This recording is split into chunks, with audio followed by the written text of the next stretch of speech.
పౌష్టికాహార మాసోత్సవాల్లో భాగంగా ఐసీడీఎస్ ఆధ్వర్యంలో జగ్గంపేట మండలం రాజుపూడి కళ్యాణ మండపం వద్ద గర్భిణీ స్త్రీలకు సీమంతాలు నిర్వహించారు. ఈ కార్యక్రమంలో పాల్గొన్న ఎమ్మెల్యే జ్యోతుల నెహ్రూ దంపతులు గర్భిణీలను ఆశీర్వదించారు.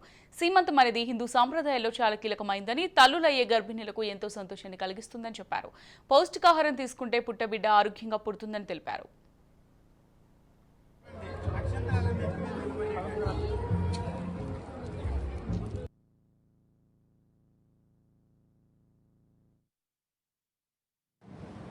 అసలు ఆ పదార్థాలు అన్నీ కానీ నిజం మన దినచర్యలో మనం వాడుకున్నట్టయితే పరిపుష్టమైనటువంటి ఆరోగ్యవంతులుగా ఉంటాం. ఒక డాక్టర్ పని లేదు, అనారోగ్యం వచ్చేటటువంటి అవసరం లేదు.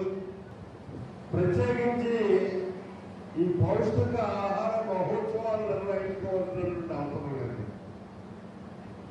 మనం ఇవాళ రోజువారీ మనం జీవించడానికి తినేటటువంటి ఆహార పదార్థాల కంటే చాలా తక్కువ ఖర్చు వస్తాయి. పంటనే మర్చిపోయాం, వాటి పేర్లే మర్చిపోయాం. ఆ రోజు మన పెద్దలు అంత బలవంతం కానీ సమర్థవంతం కానీ ఉండేటటువంటి పరిస్థితి ఉందంటే వాళ్ళు తినేటటువంటి ఆహారాలే.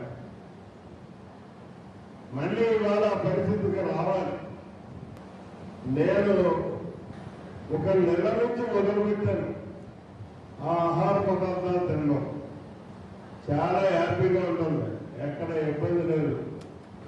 అదే మొదటి నుంచి తినుంటే మరింత మీతో మమేకమే పనిచేయడానికి అవకాశం వచ్చేది. సాయంత్రం రోజులకు నేర్చుకు వచ్చే పరిస్థితి ఉండేది కాదు. మాట్లాడితే హాస్పిటల్కి వెళ్ళేటటువంటి పరిస్థితి ఉండేది.